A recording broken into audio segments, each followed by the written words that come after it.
Follow that developing story. Meantime, if you can believe it, today marks the first official day of winter and the shortest day of the year for the Northern Hemisphere.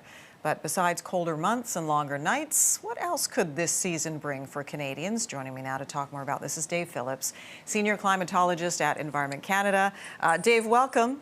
Thank you, Jennifer. Feels like it's been a COVID winter for about 2 years now, I gotta say. But hey, sure. Let's try and find some bright spots here. Today's the first official day of winter. What can we expect? Because I know for the Ontario region, it seems more mild than it normally is. Is that right?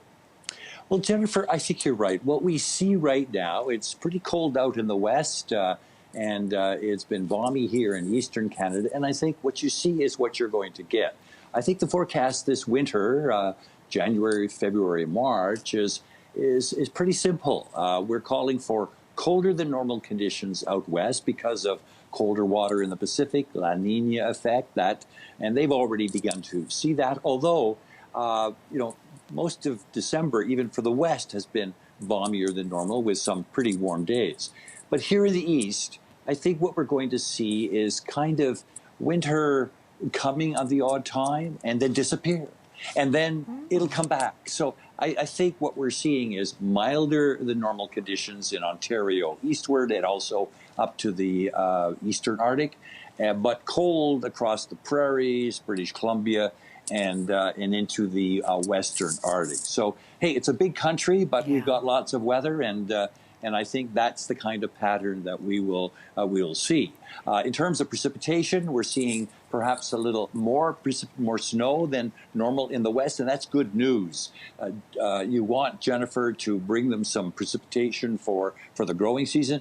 In the east, I think we'll see more precipitation, but the problem is you don't know whether it's going to be rain or snow or freezing rain. I think a mixture of all three will be in the offing. But overall, I don't think we're going to see people in the east are not going to feel winter from January right through till Easter.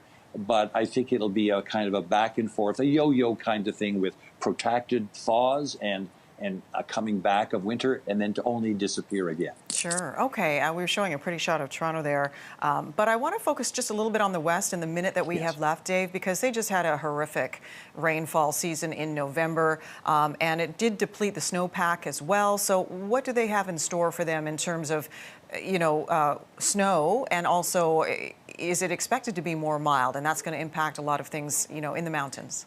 I think it's going to stay fairly cold. I mean, there'll be moments, even on the prairies, you get January thaw.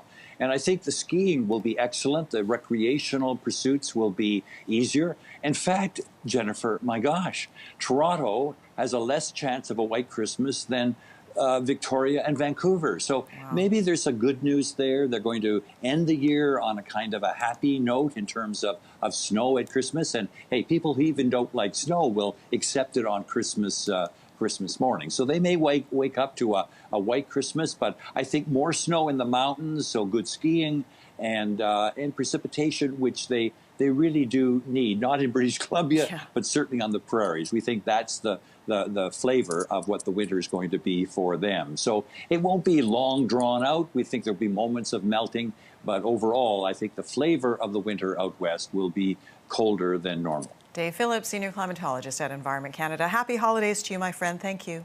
Thank you so much, Jennifer. Bye-bye. Take care.